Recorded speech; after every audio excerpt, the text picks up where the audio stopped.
can go to it and say, this is what I want to do. Now I have something concrete to look at to tell me how to get to that next level. And I really think that's the value in the rubric.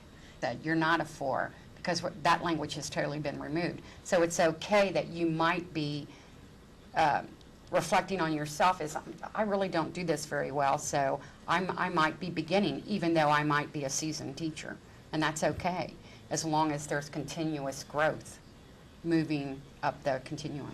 Right, and what does it look like to be proficient or exemplary in that area?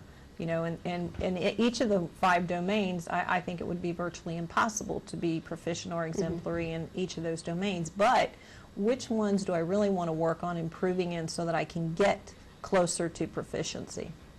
And I think we locked ourselves into, with our former evaluation system, we even locked ourselves into an annual professional growth plan, whereas now we're allowing ourselves to say mid-year, even though there's nothing that's said, we just automatically fell into the pattern, but there's nothing that's said that your professional growth plan has to last an entire year. You might go mid-year and say, okay, I feel like I've accomplished that. Now I want to look in another area so that I can choose something else to work on. And that's going to require shift in people thinking that I don't need to do another professional growth plan because I did one for this year.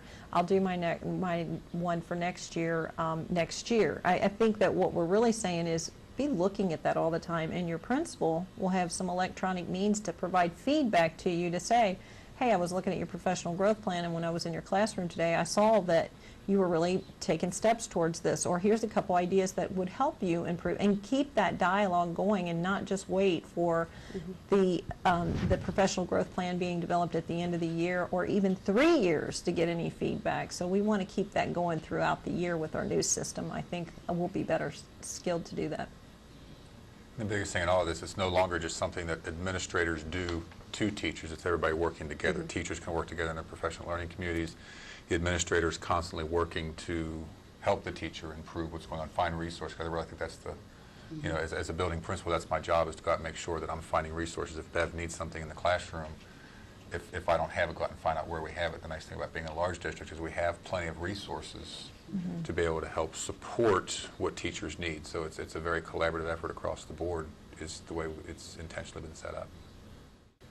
As you can tell, there's a lot of excitement, enthusiasm, and optimism about the use of the professional practice rubric in each of our schools.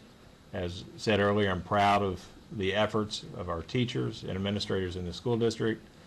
I also look forward to learning and hearing of how this will evolve and change and help us and as a professional learning community become better at what we do each and every day.